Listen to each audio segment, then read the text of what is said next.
Back to school is busy enough. The last thing you need is shopping that makes it harder. Whether you're moving into a dorm, your first apartment, or just getting organized for the semester, Wayfair makes it easy to get everything you need in one place. Furniture, bedding, storage, decor, study essentials, all at prices you'll love, with fast shipping before move-in day. Get everything you need for back-to-school season. Shop Wayfair.com today. Wayfair, every style, every home. You alright? It's been a while. Well, it's not been for you. I've been recording a show in your eyes every week, but the last show you heard, the mouse one, I think I recorded that in 2023.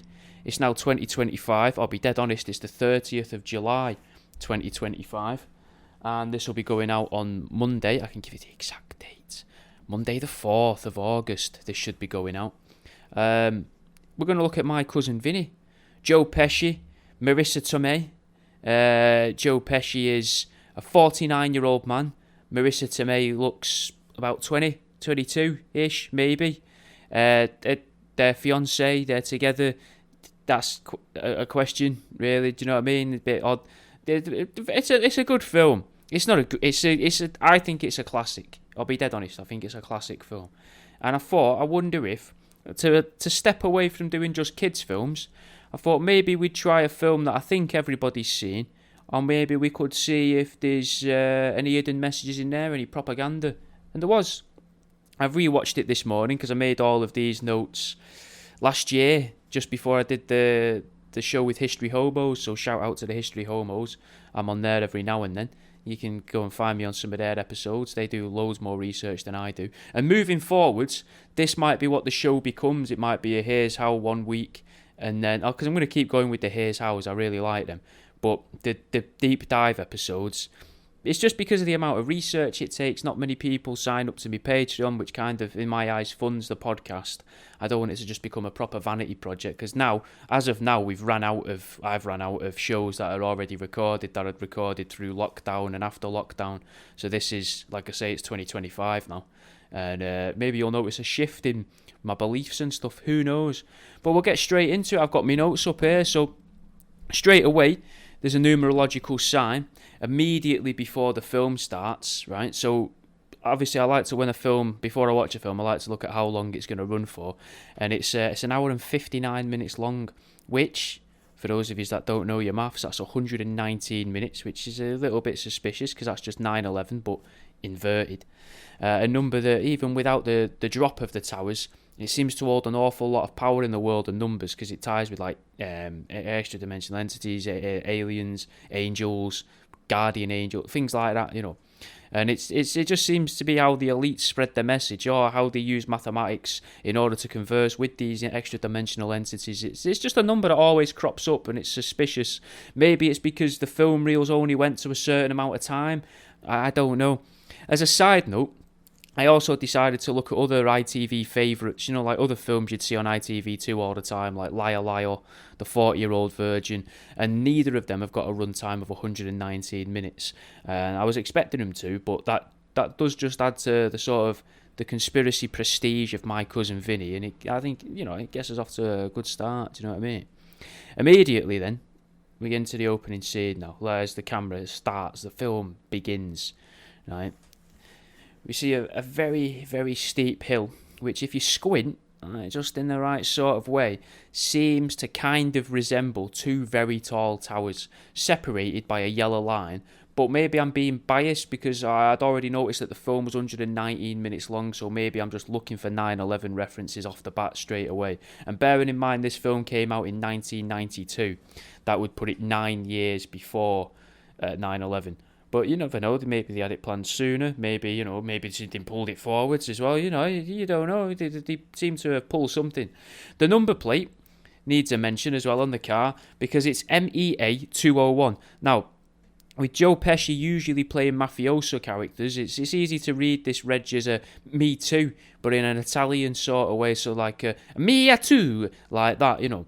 Then with them weird noises that Italian Americans sometimes make in films where they go, like me too, oh wah, like that kind of thing, like Mario. I'm thinking Mario. That's what I'm thinking. To me, the Italian accent is the noises Mario makes in the Mario games, right? It makes a point of them focusing on it too as well, on the car and the number plate as you see the car drive towards the camera, almost as if the message of Me Too is more important than the actors in the actual film. The plate also has a Statue of Liberty in the middle, further cementing the importance of the women's movement in film production. There is lots and lots of university merchandise, I guess you'd call it, in the back seat of the car, and it focuses on it for in kind of an uncomfortable amount of time that don't make any sense, because it doesn't feel important throughout the rest of the film. Thinking about that now, because it doesn't reference it at all really, but it just shows it, and it doesn't keep it in focus on the screen so much in that shot, but it does make sure you know that it's there. Maybe it's a way to try and trick the youth of America, or as Joe Pesci would say later in the film, the Ute of America, to believe that they want to go to university so that they can get brainwashed maybe by the billions of supposed alleged Chinese and Russian dollars that supposedly funds the American higher education system. Maybe, who knows. We then see a sign that says "Dirt for Sale." A shop that sells second-hand bits of car tyres, and a shop selling peaches and tomatoes. The character pulls a face and then sort of laughs at it, which seems like a great way to make the viewer subconsciously agree that selling used items is bad and to be laughed at. And we shouldn't, don't be doing that. Just buy new stuff. Don't buy second-hand, because, people could make money off second-hand stuff, but you should just be buying off the big companies making new tyres and things like that. And, don't be buying like homegrown produce either. And it's a good way as well to make sure that the cinema-going public and the ITV viewers, I suppose, spend their money in all the right places. Then we see a free horseman your sign, and the characters both scoff at the idea of free items, again making sure that the viewers only want to spend money and not get or maybe provide free items, as that's clearly a bad thing to do. No, money's changing hands. That's not good for society, for the economy, for capitalism. Do you know what I mean? I'm not that I'm an anti-capitalist by no means. I make and sell stuff. I sell second-hand stuff. I'm just noticing things that I've seen in the film. You know what I mean? It's very subtle then, but a lorry driver transporting logs gets passed by the university students on the road. Now I thought maybe, just maybe, right, as a way to make the viewer see that going to university makes you better and puts you in front of people that do proper jobs. This gets more people in university potentially learning from the alleged Russian and Chinese funded textbooks, maybe lecturers and the reading lists, and it makes the American infrastructure weaker as a result, because more people are going to university and they're getting less truck drivers. Just as a thought, it's an old film. It's maybe I'm putting too much weight on the film. Who knows? There's as a side note, I can tell that this is something that I've made notes on a while ago, because I haven't thought about this stuff for a while, but it does seem to be there. I don't really watch film and TV anymore, guys. I'll be honest with you, since probably because I started making all these notes so much. But I will get back into it. Don't you worry. Also, if you're listening, it's a good time to say this. If you want more episodes, because I still put out new episodes on Patreon most weeks, patreon.com/worldaroundyou. £3 a month gets you access to all of there's got to be more than 350 bonus episodes on there, maybe close to 400 now in separate different series. You've got Truth Seeking as well. Please listen to Truth Seeking. Find at World Around You's pod. I think I'm called on Instagram. You'll find it anyway on there. Give us a follow on there. And if you're listening on Spotify, please leave a 5-star rating and maybe save the show or subscribe to the show, whatever it lets you do, because it might help me reach more people who listen to podcasts like you listen to. Anyway, that's the fucking begging out the way, I suppose. The next thing you see in the film, and I noticed this again in my run through this morning of it, you see a Confederate flag hanging from a dilapidated looking barn, but the flag isn't really flowing in the breeze. It looks like it's struggling, kind of like at half mast, and the characters then literally physically turn their back on it and drive off into the vastness of the American countryside, which seems very poignant in a way, maybe a subtle way of teaching Americans to turn their backs on their old values and their own history. It also then flashes up quite quickly saying horse feed, which is the second mention of a horse in less than 2 minutes of the film. We're less than 2 minutes of the film in as well here at this point. And that seems weird because both of them flash up, and if I hadn't paused on those frames in particular, I probably wouldn't have been able to make a note about them. So why are they flashing up the word horse? like that. Bit odd. Like, what's going on with the word horse? Maybe there's a gematria thing. Maybe let me know in the comments if what horse adds up to in gematria, maybe. We also then get our first bit of anti-dog propaganda too. So those that remember the start of the Hot Tub Time Machine, that had quite a lot of anti-dog propaganda at the start. We see a dog tethered to a house, but it's on a long lead and it walks further away from the house, symbolising the distancing of humans and dogs in a possible attempt to make people subconsciously want pets less in the future, and to make them come to terms with the government imposing bans on dog ownership, which is something that we've now experienced. Certain dog breeds have been banned. So, you know, what's considering these are notes I made over a year ago, and I was making notes like that a while ago. Not to say like, look at me, I've been vindicated. I don't know. I feel like there's a tonal shift in the shows here.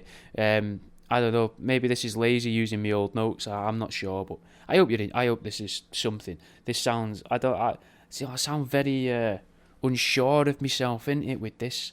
I suppose it's because I'm not really sure what I'm going to say, you know what I mean, in these notes. Oh, well, we'll carry on. The film then starts with a discussion about nutrition, and one of the guys says no more tuna, which seems very coincidental with how the world changed the views on how fish are caught, because they want to kill less dolphins now, don't they, but keep getting the tuna. But maybe if they still allowed fishermen, and of course, you know, fisher women, you know, I'm not here to ruffle any feathers, to kill the odd dolphin here and there, then maybe there'd be less predators in the oceans, and then there'd be more fish left for us to eat. Just as a thought, you know, they're saying there's not many fish left for people, but if you do start letting live the things that kill what we're competing for in the sea, which you've got to admit, I think anyone could admit, even the dolphin phobes, the dolphophobes, or whatever you'd call them, and the people that don't like killer whales, and all the people that like really are gunning for bring back harpooning, do you know, and all that sort of stuff, all them sort of people, they must be even able to admit that a dolphin is much, much better equipped at catching and killing fish than we are, because we need harpoons and nets, and you know, I imagine you can also use, if you was to scale it up a bit, you know, them fly zapper things that you have in a butcher shop or a greengrocer's. If you got a massive one of them on a big extension lead and chucked it into the sea, I imagine the salt water would help that electricity pass through and kill a good bunch of fish in the area before shorting out your generator. You just have to bring a lot of generators with you, but then because they've shorted, maybe you're allowed to then just dump them into the sea. All the fish are already dead, so what does it matter? But then, I suppose... But then again, you're taking all them fish out, so that would lower the level of the sea, but you're chucking in a few generators and batteries with it, car batteries or whatever, so that would raise up the levels of the sea, and then the environmentalists might not be happy. I'm not sure if that's a good way to go. I don't even know where I was up to here. They like to say that we overfish, but that's just how they like to blame humans for everything. They will never admit that there could be less fish in the oceans because now the predators are going unchecked. See, this is fun, this, because it's like I'm reading someone else's thoughts. Like, this shows that I was probably mental when I wrote this. I was probably a bit poorly, who knows. They discuss protein as well, saying that they can get protein from beans. And this, I did think this again this morning, this seems like a very, very early introduction into like the vegan ideology. A way to try and plant the seeds, maybe drop the breadcrumbs for the people to do their own research of, oh yeah, I heard elsewhere that beans have protein. So this skinny, gaunt-looking gentleman on TikTok telling me that I shouldn't eat meat, he might be right, you know, because I could eat beans. Which means, you know, because I can't help but think, if you are eating beans, that you need to produce a tin, you need to produce tin openers, transportation of that is probably vastly different to transporting meat, because if you think about it, you could probably make beans, let's say we start canning up beans in Brazil, right, for some, maybe it's cheaper, who knows, I'm making it up, and then you can transport those really easily from Brazil to the other side of the world, or from Australia to the other side of the world. Now, if you are going to be like with meat, odds are your meat's staying a much more local. And that maybe then, you know, maybe that's why beans are getting pushed here in My Cousin Vinny, because you can have more sort of like world trade going on. Not to mention the world trade again. It's just, I mean, like economically speaking, more people are making money if you're selling beans from one side of the world to the other than if a farmer sells his meat to a butcher down the road. Just as an idea, you know. where were we up to? The guy fails to fill up on the slushy cup with ice, which in a roundabout way is the way of symbolising the concept of global warming as well, and there being less ice, even though I think this film may have come out before the invention of the term global warming. I think they had a different name for it at that point. I don't think they used global warming as a phrase at that point. I could be wrong. We see them discuss a tin of tuna as well, that one of the guys nicks, which is a pivotal point of the film.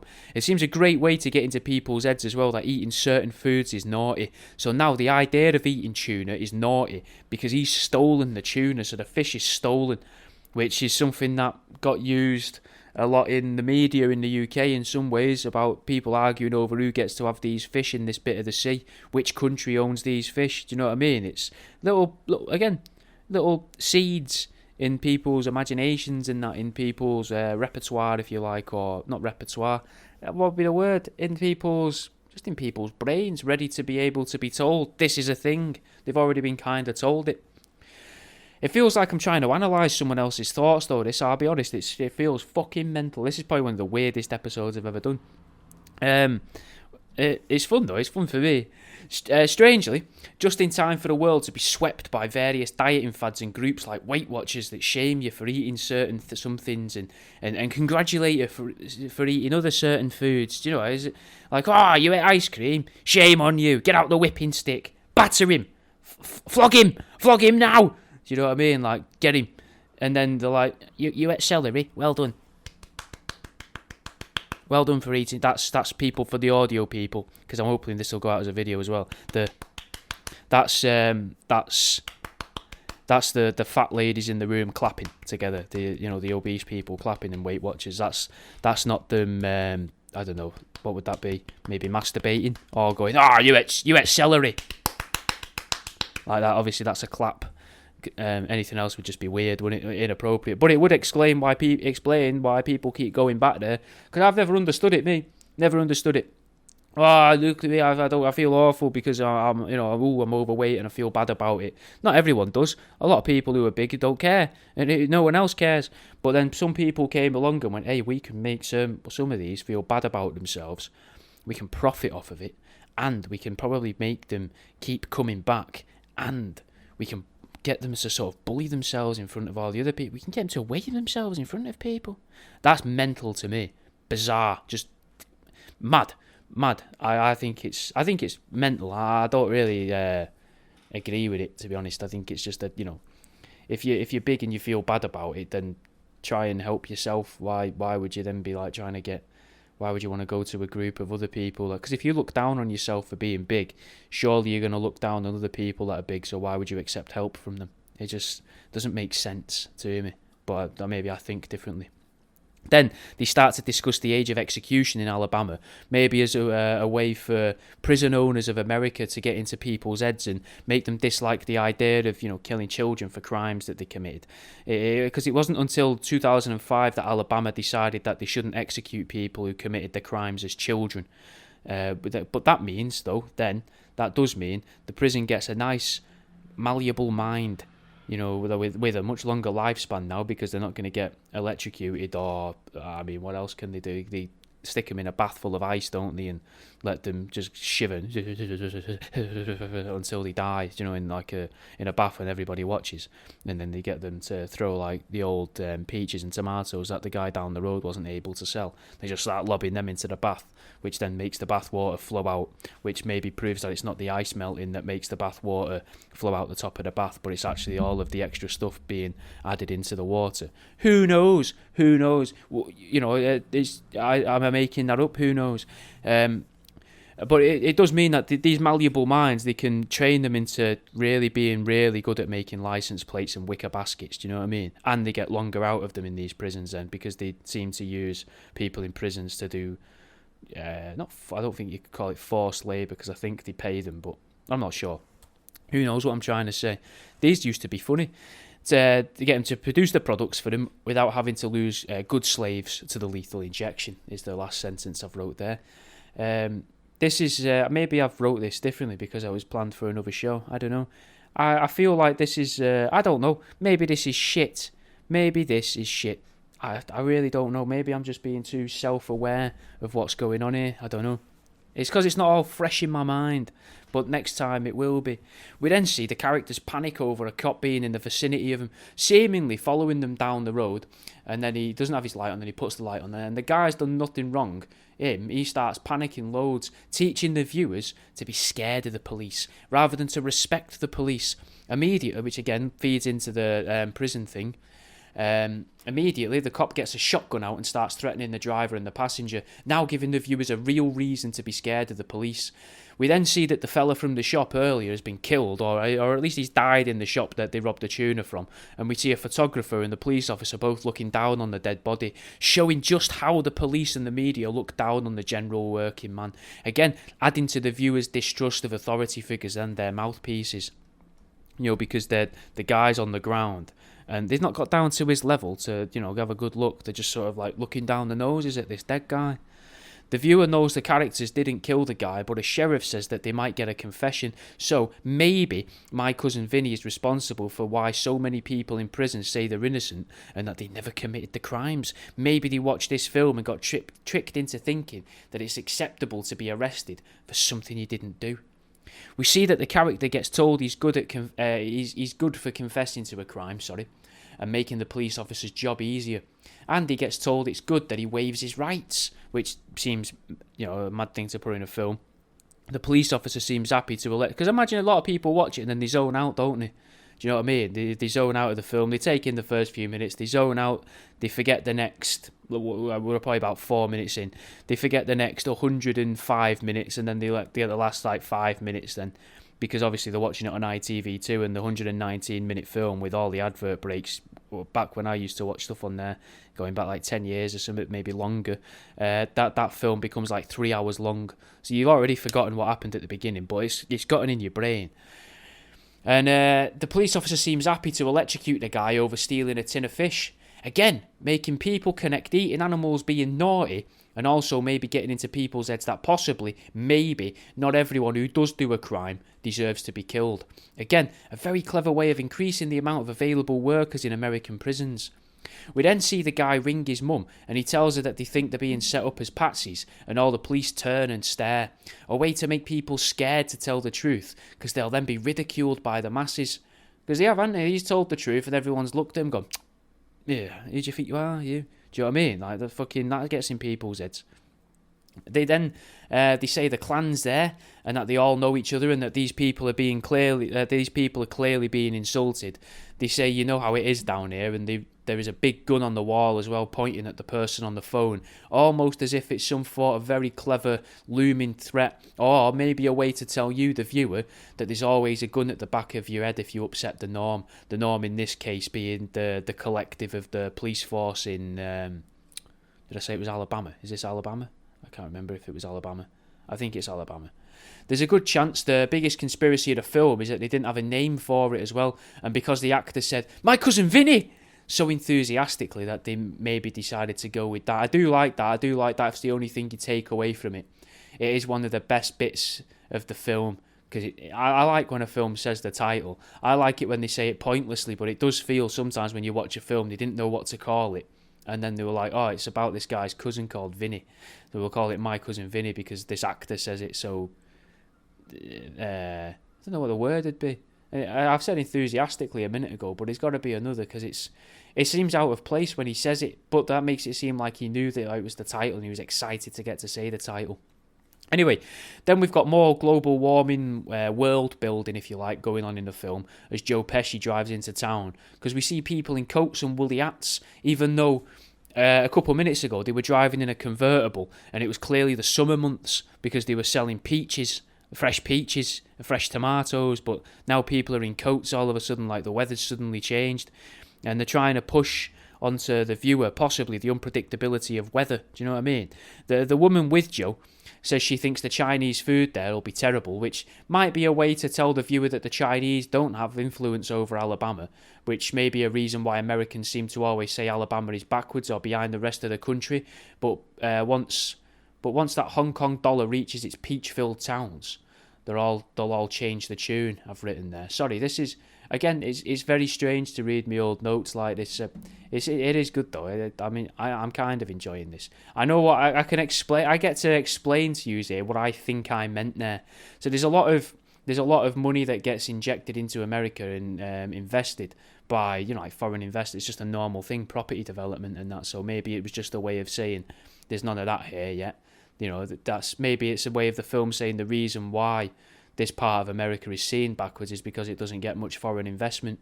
Who knows? You know, I don't know. It's just seeing what's going on in the film, innit? They're all saying that Alabama is famous for its mud, which seems like it must be steeped in nuance, almost as if there's something in the dirt, or not in the dirt, like there's something different about the ground. I think it seems like they're saying there is something in the ground that affects technology, possibly some form of deep underground military base, or maybe some form of underground crashed superior technology, but nothing seems clear yet at this point in the film. They are talking about a technological problem, though. The expert in the scene doesn't know about it, so it makes more sense that they're saying that something like a crashed alien craft could be responsible for the change in the dirt, or that there's something of value in the ground that would change how cars work. Maybe, possibly, they're discussing lithium or cobalt or something like that, a resource that we've become more open to mining to power our vehicles. You know, like as a little introduction to the idea of there's something else in the ground that we can use to power cars. The two lads from the beginning, they're now in prison, and I can't help but think there's a good possibility they made the film to try and encourage people to not leave the city that they live in, and to try and manipulate people away from moving out to the countryside and living the so-called American dream. We're now seeing that a known Italian, often associated with the mob in his acting roles, is trying to make a deal and or sort of help someone who's been wrongly accused. It makes a lot of sense that a gang of some sort, for instance the CIA, seeing as Joe Pesci in this point of the film is in all black here, would use the prison system to find itself some workers or operatives, people that feel a bit trapped, you know, and they know that they're being wronged and they've been tricked, and then the CIA could easily prey on that to use these people all whilst kind of, you know, paying off the prison guards or prison owners for going through the trouble of creating a recruitment pool for them. This even gets symbolised in the film because Joe just pays the guard physical money, cash in his hand straight there in the film, which seems, you know, it does seem to add up to that in some way. It would be good, it would be interesting if in the video version of this I could put a timer for where we are in the film time-wise, because I think we're about 6 minutes into the film here, and we are half an hour into the show. So, strap in, guys. The film also seems to be showing you that you shouldn't be trusting of family members. Like, don't trust your own family. Possibly another attack from the Russians to try and destroy the West's family values. The solicitor that they've sent, Vinny, seems to be useless in terms of law and almost like he's unfit to help his cousin out. It mentions the son of Sam, a guy that probably didn't really exist, with a motive so unbelievable that it has to be made up, but for some reason the world eats it up. And for that you could listen to serial killers, are they really? But I have been reading on and off, I've been reading some books recently, and one of the books I've been reading about with the serial killers, I can't remember the name, I've mentioned it in another show, and it suggests that a lot of the killers weren't who they said they were, and they were kind of names that were made up for the sake of the media, so it didn't seem like loads of people were killing people. But again, I can't remember the name of the book at the moment, but I will find it, and if you send me a message I can probably let you know. It's worth a read. Whether it's true or not, fuck those, but it's interesting. The solicitor they've sent, where am I up to? Another way, this with the Son of Sam stuff seems like it's another way to make people believe and be fearful of serial killers, but more importantly, be scared of your neighbours, because, you know, who's next door? You don't know who's next door.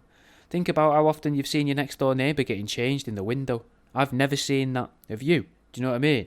What are they really doing in there? There is a the characters are under a threat of death because they've gone to a neighbouring state, and now they're reminding people that your neighbours will kill you as well. So it's more fear, I don't know if you call that propaganda or but just fear mongering kind of thing. It may be trying to get people behind the idea as well of federalising the judicial system, because then the rules would be the same throughout all of the country. Because there's a point in the film where he finds out that, oh, you're a solicitor from you're a lawyer. Sorry, it's American. You're a lawyer from New York. So here's the book of how we do law here. This is how the law works in Alabama. Which people watching that might be like, that's dumb, that's stupid. we should have the same rules everywhere, and that gets people more open to agreeing to that, I suppose, by using that as a trope in films for misunderstandings and things like that. There seems to be something weird as well at this point. It's kind of tricky. I was struggling to understand the relationship between Aunt May and Joe Pesci's relationship. The dynamic, between their relationship. Because it feels like Joe Pesci's the same age as his cousin, even though he was nearly 50. He was 49 when the film released. And his missus in this, Marisa Tomei, she looks like she's the cousin's age, but acts like a much older woman. And with her only concern at this point in the film being Chinese food, which maybe is just to do with the sort of the 2D portrayal of women in films back then. I'm not really sure, because she seems, later in the film, spoiler alert, but later in the film she's actually quite pivotal and important in the film. So the way that they build her up so little, and give you so little about her, apart from exactly what you'd need to know for the end scene to make sense, just seems lazy, I guess. Another reference to a power source here as well, steam power.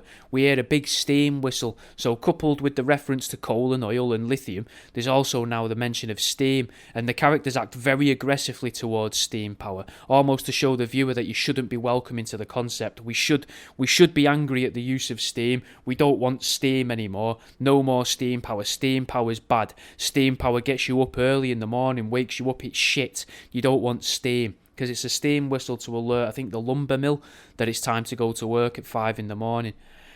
We then see that the locals cook with a lot of lard, yet everyone gets up at 5 o'clock in the morning to work and all seem relatively slim and healthy. Then Joe Pesci gets into some propaganda about the ongoing cholesterol problem in the country, almost using the framework of the past 15 minutes building up Alabamites, Alabamanians. Alabamanian sounds a lot better, to be backwards hillbillies, to sort of cement the idea in the viewer's head that if they don't believe in cholesterol, then they're as stupid as they believe these fictitious Alabamarians, whilst the chef just looks confused at the word cholesterol. Then they talk about grits, something that's always sounded typically American to me, but they act as if it's weird and unusual, which they're Americans in my head, so surely they should know what that is.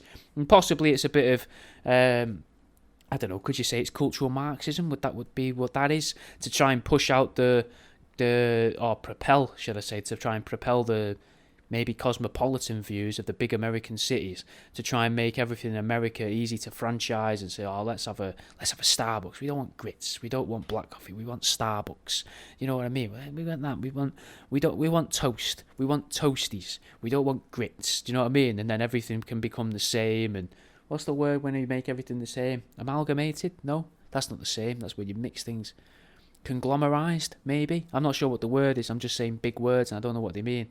But where you make everything repeated throughout, I suppose. You know, and they sell it all in branded cups and containers, and there's less competition. Now, a way of taking, North Americans away from the sacred corn that in previous episodes, as we've discussed, the natives deciphered as the chosen grain of choice from one of their gods, which I think was Quetzalcoatl, I think, was the guy that offered them the corn. I might be wrong. Then they talk a nation through its own heritage, which is weird, all whilst Joe makes a face that, in my opinion, seems to mock the dish, seems to mock the idea of eating the grits. Again, the idea of cultural Marxism seems the concept of it possibly, unless I've misunderstood it, gets pushed a little further when we see a guy with loads of Italian names mimicking the actions of a clearly American man, whilst doing it all in different attire, which is, I don't know, like to different attire to what's in the local area. It's like it's trying to blend all of these different, what are clearly different cultures within America, trying to, that's the word, amalgamate would be the right word there, trying to bring it all together as if it's this, let's just push it all together. Let's not have people that have different thoughts and enjoy different things. Let's try and make everyone want the same stuff. I imagine that makes it easier though then for people to make money, because if everyone wants the same stuff, you just need more of that same stuff. You don't need to worry about, well, if there's all these people that enjoy reading books, how are we really going to get them to watch DVDs? If we can make books seem shit by, putting in films and TV for years that the nerdy people read books and they get beaten up by the bullies. So then when the kids see this, they think, oh, if I carry books around and read books, I'm going to get beaten up by the guy that all the women in the film seem to want to have sex with. I want them women to have sex with me, so I won't read the books, but I will watch the DVD of the film, which has taken out most of the nuance and the concepts of the original book and diluted it down so that I can understand it, because it needs to be simpler now, because I don't really read books.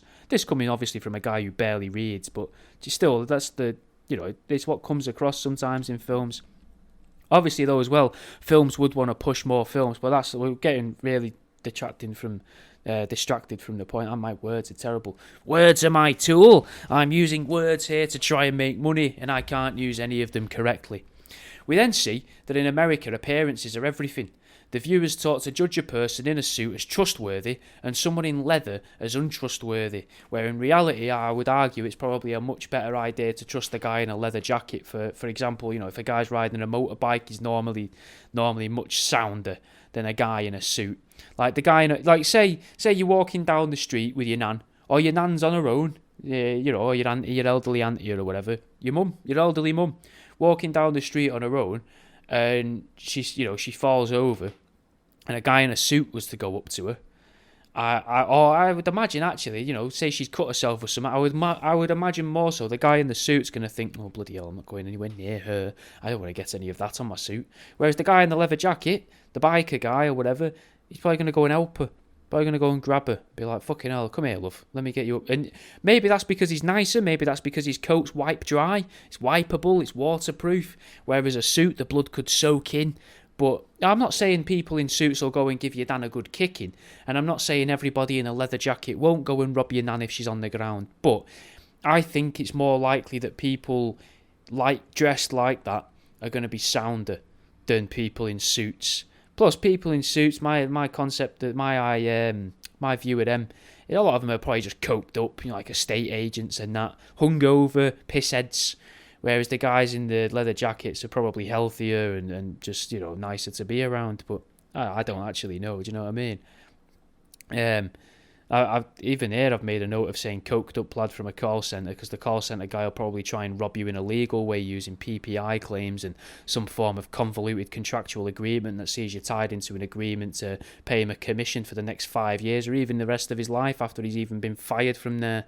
Unless the company goes into some form of liquidation or bankrupts itself so that they don't have to actually do any of the things they said they were going to do. Whereas the fellow in the leather coat simply doesn't want to die or be shredded to ribbons if he falls off his motorbike. Much more trusting to trust that guy. Oh, what, you're wearing cow skin to protect yourself if you fall off a bike? How fucking dare you? Again, more sort of vegan propaganda, I suppose, in some ways. The judge tells him he should comb his hair, a way to get into people's heads that they need to conform to be taken seriously as well, or in order to be dealt with easier, which is something that they try and drill into you at school as well. Oh, you shouldn't have your hair this short, you shouldn't have your hair that long, you should brush your hair, you should do this, you should do that. Whereas I've found, personally, since I've grown my hair, which isn't like a statement thing or for style, I couldn't give a shit. I just don't like getting it cut. It feels weird, I don't like it. So I just grow it and then cut it with kitchen scissors every now and then. If you just wanted to know that, I suppose. But I've found people are actually sounder with you than if you've got a freshish haircut. I found people were quite standoffish with me and weird with me. But since I've grown my hair, people seem a lot more relaxed around me. But maybe that's just me, interpreting that way. It shows that people as well are more interested in how you answer rather than the answer you give as well. So like as in the tone you use or the way that you do it rather than the actual answer. Something that school, again, will drill into a person for well over a decade by rewarding people for filling in empty space in an exam paper, even if they get the actual answer wrong. Like how in maths, in maths you could answer a question wrong, but you could still get 2/3 of the marks if you wrote loads of numbers and like equations in the space. Even if you didn't know what you were doing, you could get a mark for doing that, for putting the right symbol in the right place or something, which just again seems stupid to me. You also get this underlying message that you'll get punished if you try to do the right thing, as in the morally correct thing. Vinny wants to protect his cousin, yet the judge then sends him to jail because he wouldn't follow the rule that the judge seems to have made up that only exists within this specific building. So regardless of you saying this isn't true, I'm just looking after my cousin, he gets sent to jail then. And we then see that these, quote, men in black, Vinny and his missus in other words, earn money by illegal means as well in order to be able to conduct their legal actions, which is very sort of CIA, really, like looking to like Barry Seal and that. You could even just watch the Tom Cruise film, I think it was, about Barry Seal. That's worth a watch. That conveys what I'm getting across there. They play pool and illegally gamble against others in order to get the funds to fund the legal case so that they can get what's his name? Vinny, of course, his name's Vinny. To get Vinny out of jail so that he can continue doing the representation in court. It's a very subtle nod, very subtle, really, to how the CIA seems to conduct itself in the real world. So, and because they're dressed in black as well with it, and yeah, they're out of towners, and they've got a certain way about them, and a special car that stands out against everybody else's cars, looks more modern. It's just the little bits like that. I think we just got introduced to, at this point, I think we learn Vinny's missus' name, which is Lisa. Which could be a bit of sexism to make the viewer think a woman isn't important enough to be explained or even introduced, but maybe that's just we didn't need to know a name, maybe. I could argue as well, though, because Vinny's cousins, I don't know if you get to know the name of them maybe once, and the whole film, in a way, is about them, but the whole film shows Vinny all the way through. Obviously, he's in the name, the title, Vinny, so it's about Vinny, it's about my cousin Vinny, but the whole story revolves around these two lads, but you don't really learn much about the lads. We then see that this CIA operative will deal with known criminals and violent people in order to extort their money from them. We then see Joe, he sees a guy in a neck brace and he tries to see if he can acquire him as an asset as well, because he's like, oh, did you fall at someone else's house or at yours? Was you working? And questions like that to try and learn information about him to see if he can use him for him to make money and for him to be able to further himself. Which, but the guy declines in the neck brace. Then he even tries again to see if he can use him. And the CIA representatives start to flirt with each other over a non-existent spanner, whilst also mentioning this imaginary spanner is used by NASA. So during a flight of fancy, they also use NASA as a frame of reference, which could be, maybe, possibly, why a lot of people now don't trust NASA and don't believe in NASA and think that what NASA do is lies, because they've got this spanner that doesn't exist. It might be a real spanner, but they're talking about it as if it's in the hand. It's make-believe, it's role-play. It's not a real spanner. You can't see the spanner. There's no spanner in the film. I don't think you see a single spanner, wrench, or set of pliers even, or maybe not even a hammer in the film. No tools. Very, very few tools in My Cousin Vinny. And it could be argued that then by going, this isn't real, and they're talking about NASA, it gets that seed of doubt in people's heads about the moon and about space and about the space station and things like that. And maybe that's where that conspiracy comes from, just from little seeds being dropped in people's heads like that.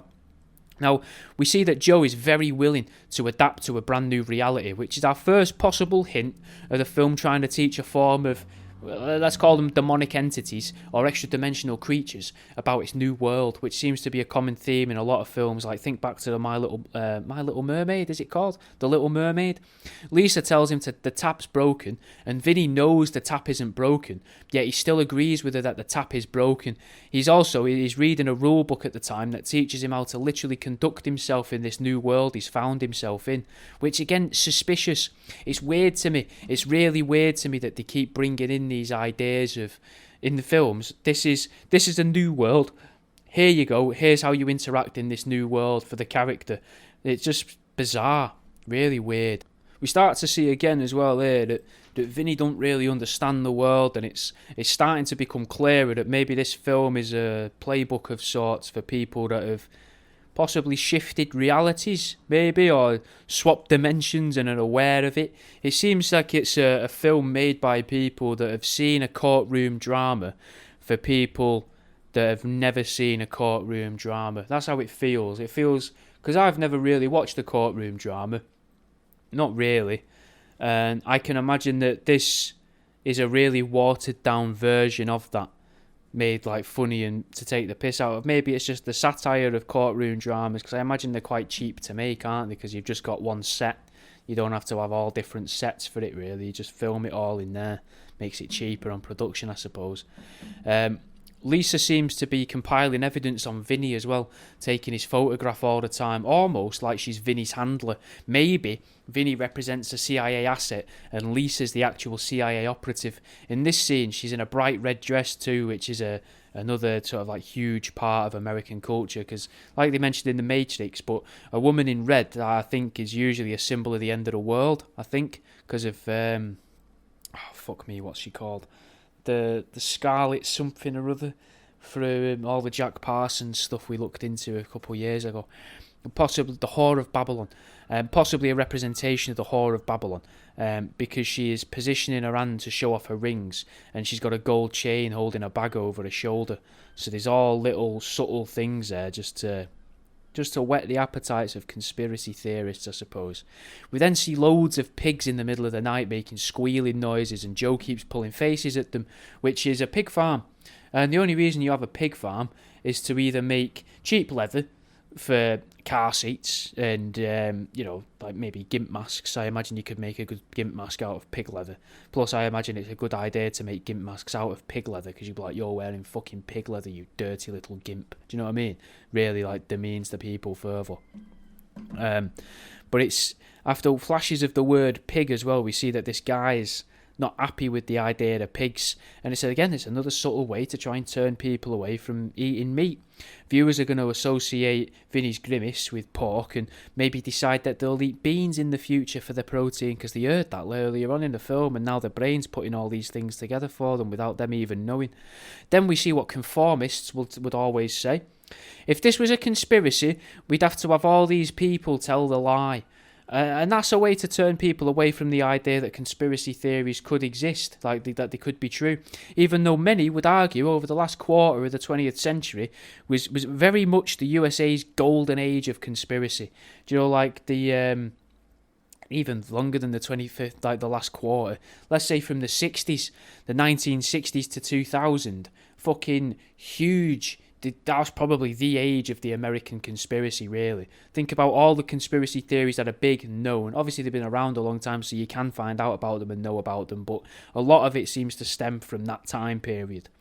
So, and that's a line that's constantly fed to people, that if this was a conspiracy, all of these people would have to lie. And we know that compartmentalism exists. We know that people can compartmentalize entire businesses, because that's like saying, well, so the guy that answers the door at reception, the security guard there, that's like believing that he knows what the CEO had for dinner. It doesn't add up. But and they use that same trope, that same thing to tell people when they say, the elite paedophiles, lizard people, weapons of mass destruction in Iraq, Stargates, and 9/11. Do you know what I mean? Everyone would have to know about it. Everyone would have to hide the lie. Oh, not really. No. Everyone could think they're working towards one thing, and then they just use one guy, and they're like, look, it's your job to derail all this. And then there's another group of people that, like, when he goes to derail all that, when he goes to plant the bombs in the concrete structures underneath in Oklahoma or whatever, and he goes and do that, what we'll be doing is we'll be detonating the bombs that we've already put in the building, but he won't know that. Do you know what I mean? Which seems to be what some people believe happened with the Timothy McVeigh stuff and things like that. But and at this point, you got to remember, in the film, 9/11's only about 9 years away, so they're getting the idea of conspiracies aren't real, preparing people, But I don't know how long it takes to make a film, and I don't know how long it takes to plan, the potential destruction of 3 buildings. Was it 4 buildings? So I don't know if there is a crossover. I don't have a clue. I'm just pointing out things that I've noticed in the film. In the background, a random handwritten no smoking sign. It's almost out of sight, and they only flash up temporarily, which seems like the perfect way to subliminally message to people to not smoke and to try and increase anxiety amongst the population by, having them not smoking. Because I think there does seem to be a correlation between the decline of cigarette smoke in people's lungs and the rise of mental health and anxiety, things like that. It almost seems as if when people were just smoking and not being told all these things are going to kill you, some reason it seems like people were a lot calmer, maybe, but maybe it's just the rose-tinted eyes, the rose-tinted vision of my youth, of being a kid. You don't think about that, you don't see it, maybe you just get older and you realise, who knows, I'm not sure. But it could also be a fantastic way to advertise the idea of smoking, because you see in the background no smoking.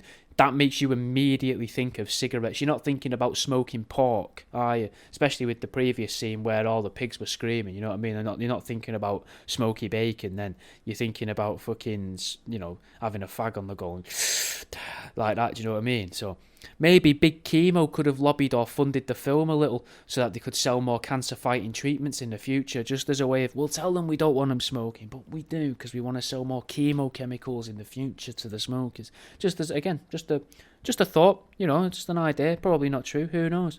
Vinny calls the court process a magic trick. It's an illusion, he says, maybe a bit of a double bluff.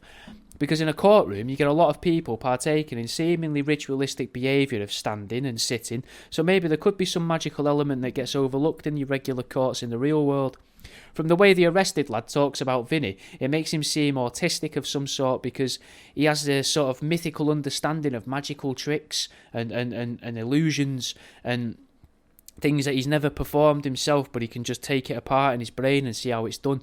And then we see the lights go out briefly, and they flicker for what could have been readying people for more blackouts. But what if it's to tell us that when countries have experienced power outages, it's because somewhere in the country they're having to divert power, enough power, to maybe kill something very big and something very evil. In this case, a prisoner, but maybe a massive monster. Like think like the angels sort of thing in Evangelion. Like they have to reroute power to order or to like power up the suits. Do you know, like that? And it's just as a we'll never know what they could be killing with a city's worth of electricity, but it must be something dangerous if the town is willing to cut off the televisions and have no adverts for an evening, and then they can, turn the tellies back on and the adverts can resume. Because that would mean the advertisers would have to be in on it, wouldn't it? Nothing's more important in the world than the movement of money, so it seems, someone would have to be like, look, you're not going to be able to advertise your tampons for a little bit, because we're going to have to reroute all the power from the city into this machine that we're going to fire at this invisible creature in the sky with this invisible beam so no one panics, and then that'll die.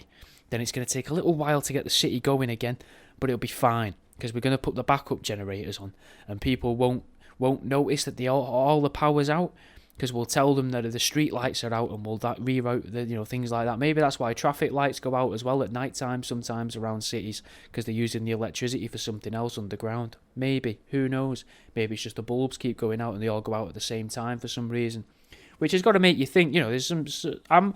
I'm very suspicious of traffic lights, I'll be honest, because I noticed years ago that they were travelling. The people, as I was travelling round, they kept working on traffic lights and swapping out the big ones with the 3 lights attached. They were swapping that out for modular sections of traffic light, and I find that really suspicious. Plus, I think it's a dumb idea to change all the bulbs of something at once, because if you do that, odds are surely that them bulbs are all going to run out at a similar time. So surely you just want to stagger them, put bulbs in, and then after 2 years come and change a couple of them, so that, because you don't want all the bulbs going out at once, you want at least the red or the green to work, don't you? It's no good if the orange is going to work all the time, because you don't know what direction it's just gone in. But if you can see the red light and then the red light's not on anymore, oh fuck me, it's orange or green. If you can see the green light and then you can't see the green light and then you see the green light again, you think, oh fuck me, when it's not on green it's on red.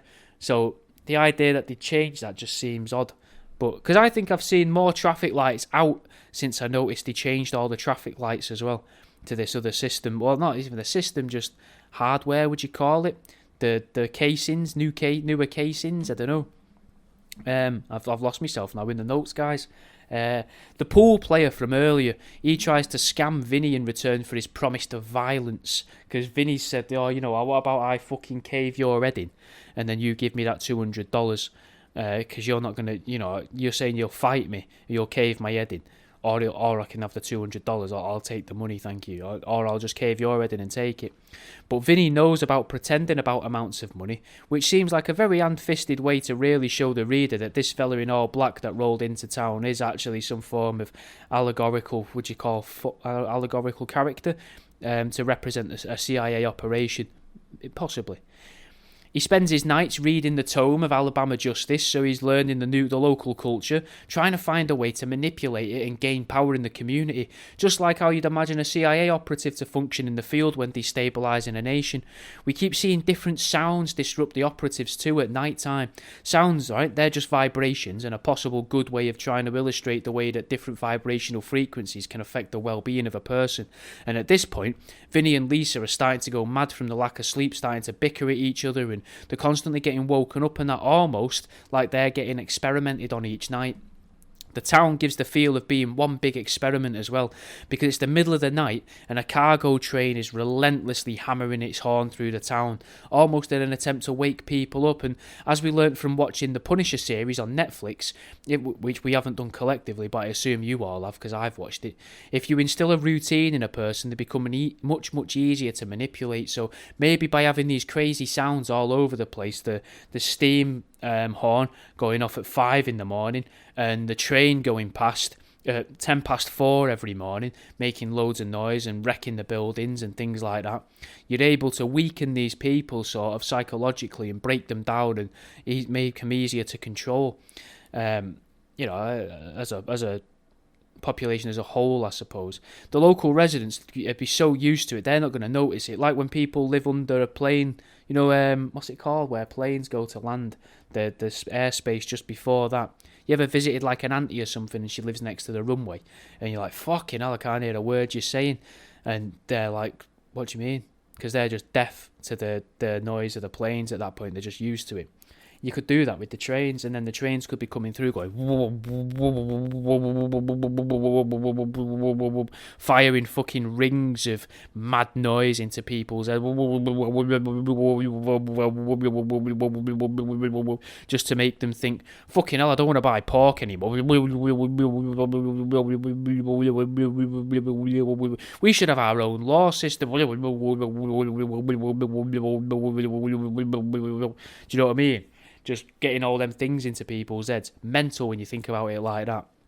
And another example, I lived next to a train station and for a while, and the tannoy system, you'd learn the routes of a train that you'd never been on, and you'd memorise it because you're hearing it all the time, and you don't even notice that you're hearing it, but then when you do hear it, you know what they're about to say next because you've heard it so often.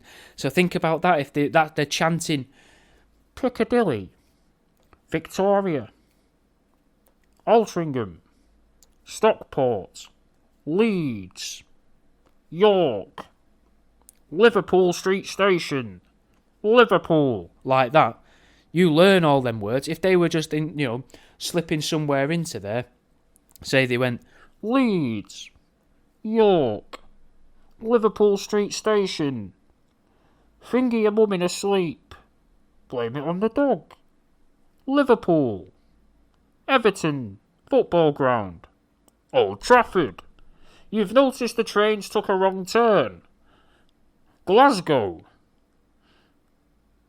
kill your dogs, you no longer need dogs, Edinburgh, like that. And we've changed the platform now to platform number 2, like that. And if they're doing that every day, you're going to go and try and slip your mum one in the night thinking, why am I doing this? And you're going to get rid of your dog because you've been told to by the man at the train station through your bedroom window. They say that the train comes through at 5 a.m, which is the same as the steam whistle from the lumber yard. So there's signs of an experiment going on in the area, because we know that the steam noise, that noise is the lumber yard, right? But this guy now is saying it's the train. I know it's not a sort of like a hidden message of the film, but I reckon if you went somewhere new for a couple of weeks and really paid attention, you probably would hear repeating whistles, sirens, klaxons that the locals are just deaf to. Like I said, when people live under the flight path of a runway, I think flight path might be the word I was looking for before.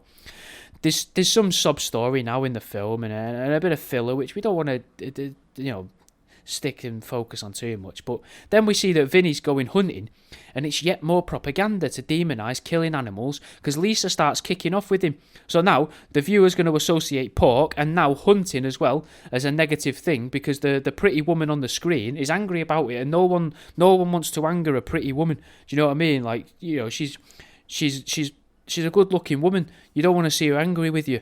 So you think, bloody hell, maybe I won't shoot a deer. Maybe I won't make friends with this, with a solicitor, with someone who's higher in society, and help myself have a better group of people around me, because they say that, the 6 people that you speak to the most are what you end up becoming yourself in terms of like societal status.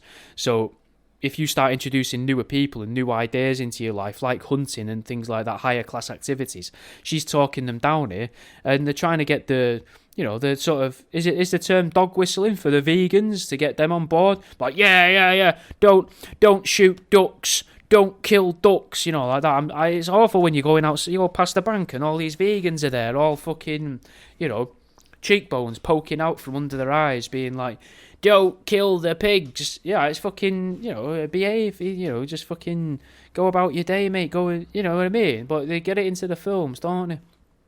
And maybe that's where vegans are going wrong. They never seem to get many attractive people campaigning for it. They always look a bit odd, which might be, that's my personal opinion. Do you know what I mean? Which it's a subjective thing, but you don't see many of them. And I've had messages of fucking hundreds, maybe thousands over the years, giving me shit, calling me a psychopath. I get some sound ones as well. Don't get me wrong. I know you're out there. Some of yous are vegans and you like me stuff. You find it funny. You enjoy me humour. You'd never buy it because it goes against your beliefs. That's fine. I don't care about your beliefs. It doesn't bother me. But what I don't like is all the ones that message me saying, you should die. You should fucking do yourself in. You're a monster. I'm not a monster. I'm an idiot. Yeah, fine. I'm thick. But I'm not a monster. I just like chopping up dead rats. Do you know what I mean? And then they don't like that answer. They think there's something wrong with me for saying that. And then they're like, you need to go to a therapist. And I'm like, no, I don't. I'm sound. What would a therapist say? Sit down in a therapist. Why are you here? Keep cutting up dead rats. Why'd you do that? It's my job. Get a new job. Well, they wouldn't say that though, would they? They'd take like 13 weeks to tell me that probably. And then try and make me feel like there's something wrong with me because I'm shaming myself. Like Weight Watchers, essentially. Then you even got this anti-taxidermy propaganda in there as well, because now Lisa's disgusted by this other solicitor having stuffed heads on his wall, and there are a few films where they try to make people dislike taxidermy, and that does, in some ways always feel like a bit of a personal attack in a way. Like these filmmakers are trying to take food off my table. Do you know what I mean? Like, yeah, they can make a film that makes millions of dollars for them, and a disproportionate amount of money for everybody involved. A lot of the people who do like the hard work in there, they probably get a pittance compared to the actors, because the actors bring in the money, if you like. But then they're like, yeah, taxidermists though, fuck them guys. That's annoying. Not many times I'm watching something where I feel personally attacked. I'm a white guy, so that doesn't really happen in films to me. So maybe that's where I could, maybe empathise with other people, but that sounds a bit ridiculous to say, doesn't it? Where the other films are being, taking the piss out of people, and people are like, I don't like this. I mean, people might not like the stuff I said about Weight Watchers before, but who knows? Obviously, I'm taking the piss there. I know it's not always clear by my tone. I don't want people come, because I imagine if, the vegans are going to be like, yeah, we'll latch on to that. Do you know what I mean? It seems it's... Well, think about it though, just not to linger on it, but it is unusual, isn't it, for a specific profession to get ridiculed so much? Because think about what they do make films about. They make films about hitmen and make you love them. The idea that these people are going about, travelling the world, slaughtering people for money. And you love them by the end of it. Look at Deadpool. Look at The Hitman's Bodyguard. Things like that. Do you know what I mean? Like, you like the character. It's mental that you can have that. But then the idea, you talk about taxidermy in a film and they're like, no, don't include that, that's naughty, that's horrible. It's fucking, they did it in Charlie and the Chocolate Factory as well, if you remember. It's just mad that a hitman or a mafia guy, look at like the Jeffrey Dahmer TV show with that fella from American Horror Story. People loved that. People thought, and they were like, oh, poor Jeffrey, things like that. Yeah, the taxidermy side of it, they were like, it's fucking weird him doing that, isn't it? The Norman Bates program, Norman Bates isn't a real man. Doesn't exist. The guy from Psycho, not real. But by having the taxidermy in there, they're like, taxidermy's weird, isn't it? Taxidermy's mental. And then But look at him, poor lovable Norman. Do you know what I mean? It's just fucking weird. Now, she's against shooting a deer, an animal that provides a very cool trophy. Nice, a lovely rack, with the antlers and that. Nice tasting food as well. Venison's quite nice. Plus, it helps pass the time. It's something to do, rather than talking about your own death or thinking about killing yourself and that. Something to shake the darkness away, I suppose. Now, she's describing the deer as sweet and harmless, but that's not true. Those of you that probably listen to Truth Seeking more know that I wrote some form of weird manifesto when I went mental years ago, and I actually did a lot of research into how many animals kill people and that, and it was like a mock manifesto, a satirical one. I don't think it'll ever get released, but we reference it sometimes in Truth Seeking. Deer tend to contend for the number one spot for most dangerous animal in the UK. Usually you only get beaten by cows. I can't remember the stats off the top of my head, but I'm pretty sure deer kill more people in the UK than sharks, like each year, than sharks ever have worldwide, ever. Like in 2023, I think there was around 12 shark-related deaths in the world. And then the amount of people that would be killed by a deer swerving out the way of a deer, running a deer over, being impaled on its antlers, and then the deer marches round showing you off to all of the lady deer going, look what I did, guys. Look at this. I killed him. He was going to kill us. And all the lady deers are like, ooh, what a man. And then all the male deer get jealous in it and start rucking with him and trying to stab the guy and being like, look, I finished him off though. And all the other women deer are like, yeah, you did, Gary. You got him there, Gary. Oh, bloody hell, Jeff didn't do a very good job, did he? Jeff just tortured him. Gary came and killed him because Jeff didn't have the balls. Now, all of a sudden, Gary's got this fucking harem of deer, this flock of deer, this herd of deer, family of lady deer following him round. Poor Jeff. Jeff was the one that went out of his way to try and keep them safe from the poacher. Now Jeff's dying lonely, wanking himself in a cave. I don't know how a deer masturbates. I imagine with its tongue or its ears or something. Just, fucks its own ear hole or something. You shouldn't have to go through that just because they don't want taxidermy in films. It's fucking... Just, I mean, this isn't something to get angry about, but... Yeah, back to the film. Then they're spending more time on turning people against taxidermy and hunting in this scene than we've spent a single cell scene or a courtroom scene so far at this point in the film, which surely that's propaganda. Surely that is trying to manipulate a person's thoughts. If you're going to spend a good 4 minutes talking about the downside of hunting and taxidermy in a film that's about a guy being in prison, and you're doing that's longer than what you've spent in a scene in a cell, that's a bit weird, isn't it? And it's sandwiched in probably going to be one of the scenes in the film that doesn't mean anything, if that makes sense. So one of the sections of the film where the thing just before it doesn't tell you much of the story, the thing after it doesn't tell you much of the story, and that's just in the middle, which seems to be typical in films, that's where they'll pop in here's the little bit to get in your brain. They're sort of like, if it was music, here's the earworm, so that we can sell the single later on. But instead here's the anti-taxidermy worm to go in your head, so taxidermists might not make as much money later on. And here's some stuff about going in a car, and you're like, what the fuck's going on here? In a way, it teaches modern women of the time as well to talk down to their significant other. He's asked for advice and he gets shot down by Lisa, who implies nobody cares about his trousers just because she wants people to not kill deer. Which, like the phrase, the men wear the trousers and stuff like that, that's another maybe like pro-woman thing or anti-man thing, however you want to look at it, by getting that in there, because now you've got this strong woman talking a man down for trying to take up a new hobby, trying to make friends as well. He's trying to make friends with this other solicitor, and she doesn't like that. She's telling him off for that. No, you're wrong for that. Be lonely. Do you know what I mean? And now, fucking 30 years later, what's in the news all the time? Male loneliness epidemic. So, what makes it stranger about all the hunting nonsense is that in the film we don't see any hunting at all. He goes off on a day out with the solicitor, wastes a day with him, and we don't see any hunting or anything like that. Now, again, Lisa is having a go at Vinny again for not being knowledgeable. She knew about this disclosure and disclosure, in inverted commas, I suppose. And this gets the word disclosure into the zeitgeist at a time as well. But this is a long time before Stephen Greer, as far as I'm aware, but it gets it out there, the idea of disclosure. And you should know about disclosure, and disclosure is a thing, and you should be aware of disclosure. Disclosure's in this book if you look for disclosure. It gets mentioned a lot. Obviously, disclosure, for those of you that don't know, was the proposed thing that was supposed to happen, weirdly, I think not longer after 9/11, where they were going to tell the world about the aliens that were coming. And I don't know if you've ever seen on social media, apparently there's supposed to be an alien mothership headed for the Earth, and scientists are like, oh, they're going to kill us all. And then there's other scientists going, I think it's just a meteorite that's probably going to miss us by about 150 light years, 150 million light years or something. So two very different worries there.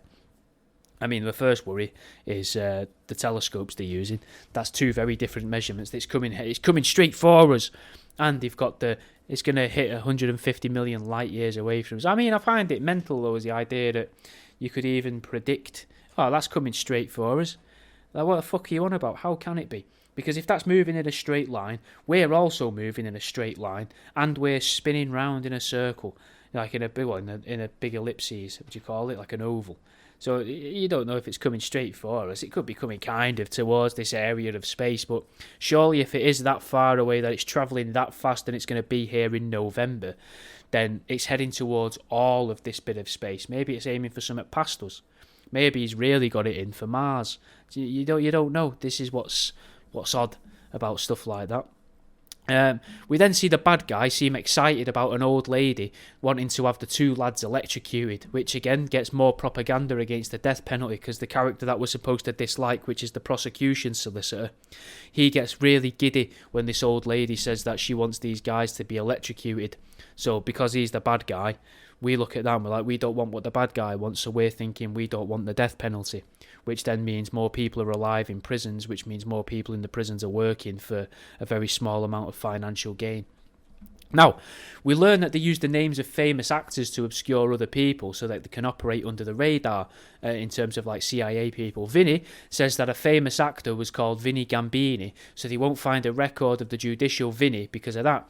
Maybe a little nod towards the existence of life actors. If you remember the life actors episode, which is going back quite a few years, that's the concept that there's, I think it was it 47 real people that exist in the world that are on TV and that, and they just all wear different skin suits, and they're all different people, they all each other, but realistically, like thousands of skin suits which are worn by 40 odd people, which is a hell of a conspiracy to look into. Like, start with my episode and then look into other things, I suppose. Or maybe when a prominent actor or musician comes to power, maybe they then assign them a name that is useful to have all over the media and internet.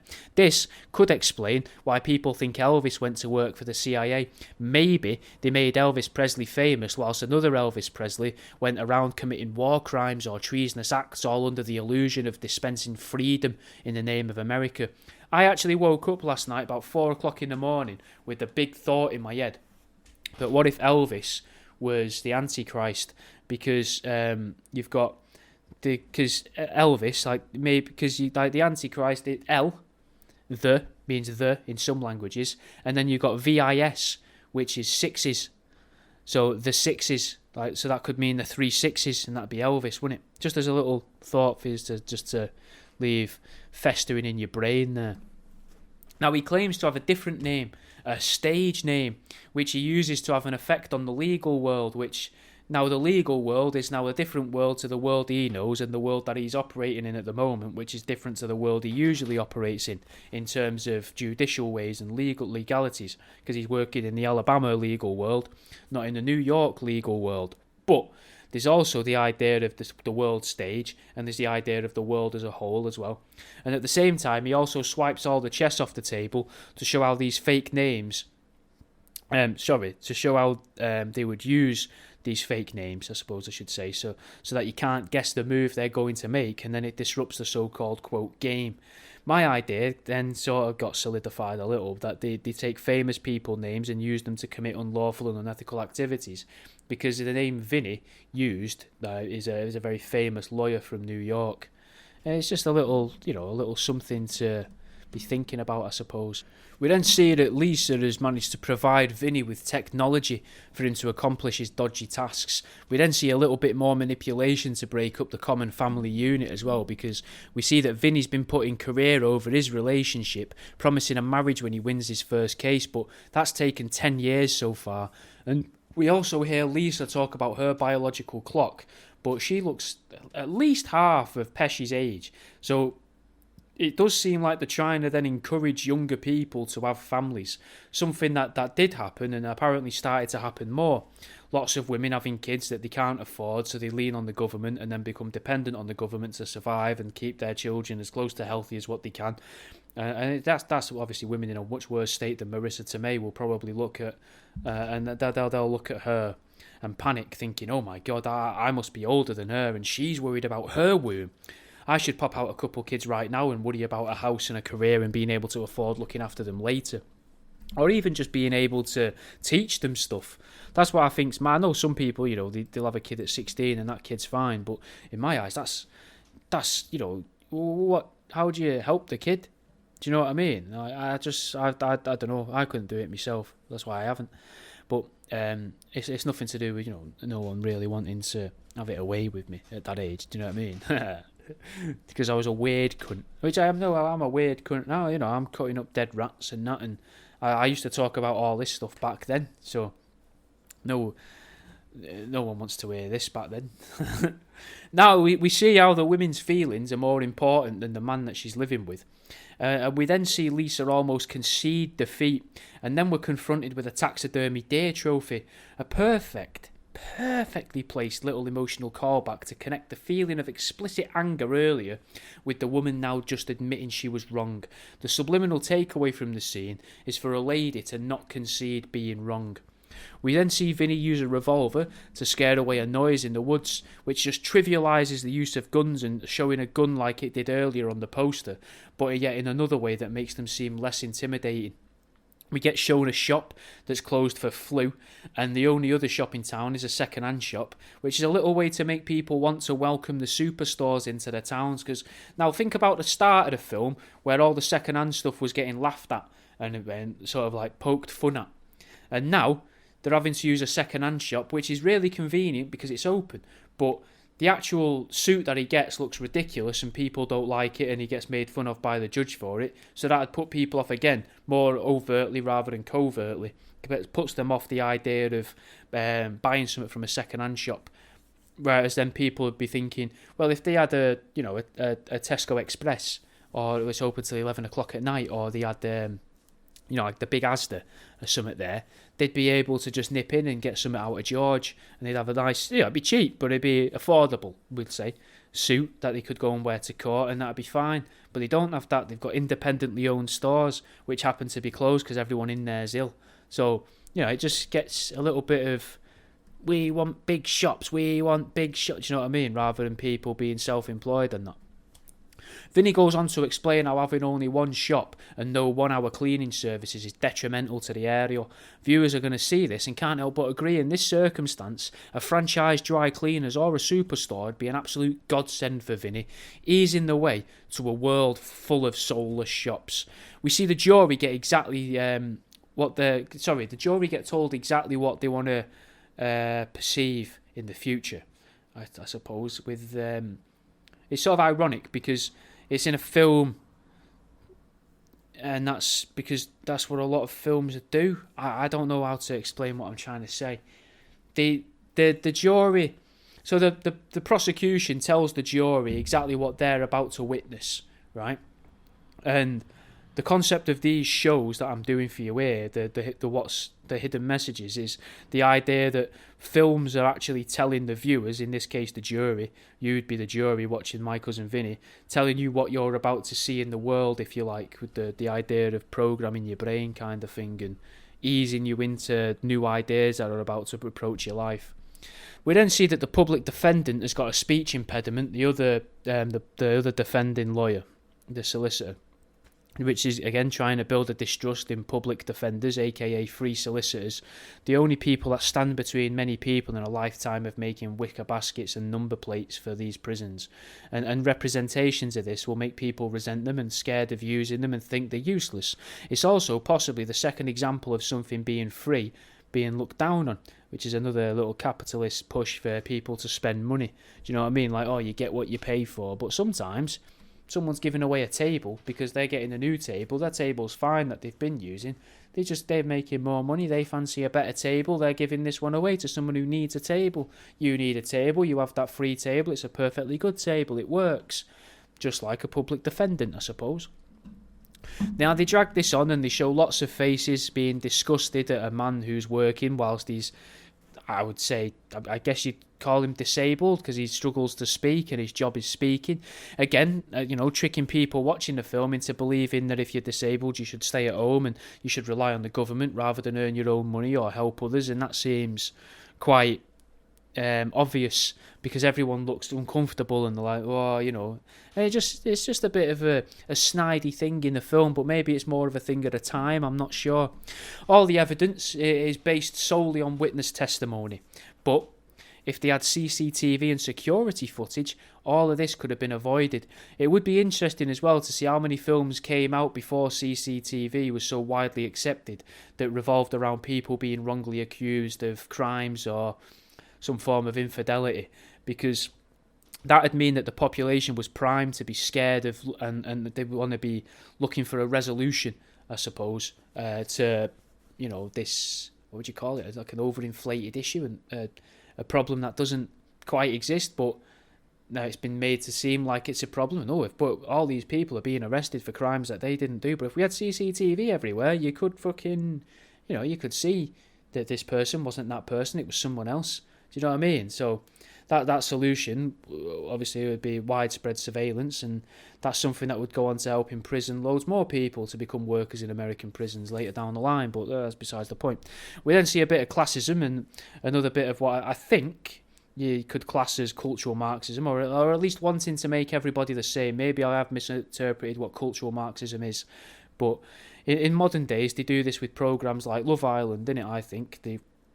But more they're just in this time, I suppose, when they made this, they're just starting out, and basically they make the viewer feel weird or bad for speaking with an accent and using colloquialisms or having a dialect different to the hierarchical seniors. So in the film, what you see is Vinny says, you see these couple of utes like that, and the judge is like, what's that word you used? What does that mean? And he's like, well, I'm sorry. Vinny doesn't have a clue, because he's just speaking in his own voice, which is something that I've experienced, because people punish you for that, and it would happen. People laugh at you, they don't like your accent, they pick up on your accent loads, and you say words like for me, like words like ginnel, do you know what I mean? Like, which means the little alleyway between shops or something like that, or there's loads of little words in that I'll use and people don't know what that means, and you're like, oh, like mither. Oh, sorry, I don't want to mither you. You don't want to what me? You're like, you what? What do you mean? I don't want to what you? What does that mean? No, I don't want to mither you. Sorry to mither you, but what's mither? What you doing? It's like, and then you got to try and think of the word. Bother. I'm very sorry to bother you, sir. Do you know what I mean? And it tries to make you speak. Society then tries to make everybody speak in this certain way, even though people speak in different ways. I don't know. Maybe I'm just being a bit self-centered there. I don't know. Maybe. We now see that Vinny's learnt the culture of his victims, and he's able to weaponise it against them. So now dismantling a man's testimony with his newly found knowledge of grits, the corn-based breakfast staple of Alabama. This shows us exactly how the factions have dismantled and unsettled different areas.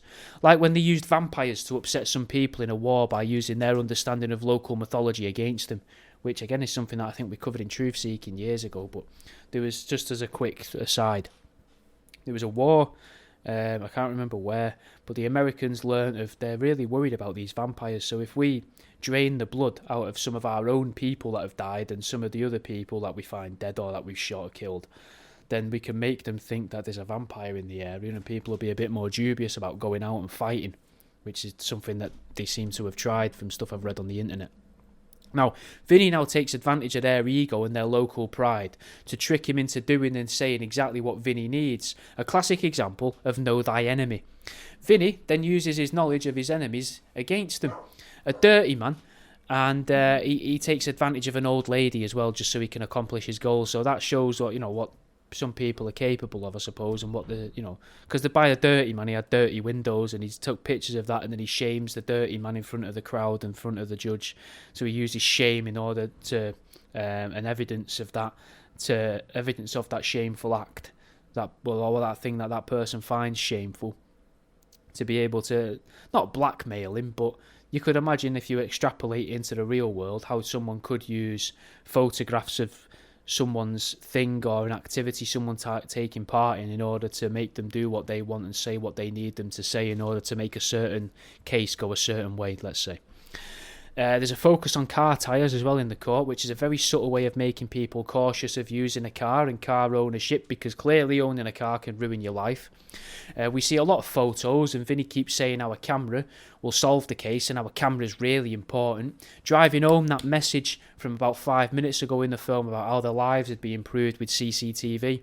And we also get treated to a domestic at a cafe, and then whilst they're angry, so they're angry on screen, Lisa leaves angry, Vinny's angry at the door of the cafe.